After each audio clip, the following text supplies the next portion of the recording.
So I split the boot, and it looks like this. You can see here.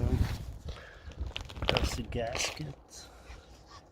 The new one comes with a cork gasket, so you decide which one to use. Those are the ball bearings. 1, 2, 3, 4, 5, 6, and then you get this ring you need to remove, and then before you can do that, you need to remove this circlip here. We'll get back to that, but there's you need a couple needle nose pliers. I'll try to show you.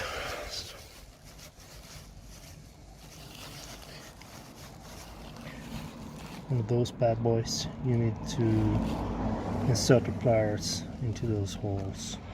Expand the clip, then you'll be able to remove the rest of it.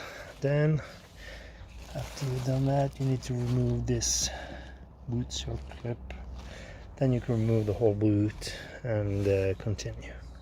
So you'll probably need a new one of these, because I don't think you'll be able to reuse it. And if you break this boot, this is metal, but obviously it's rubber inside. If you ruin that, you'll need to order a new one. Probably go to Volkswagen and pay a fortune.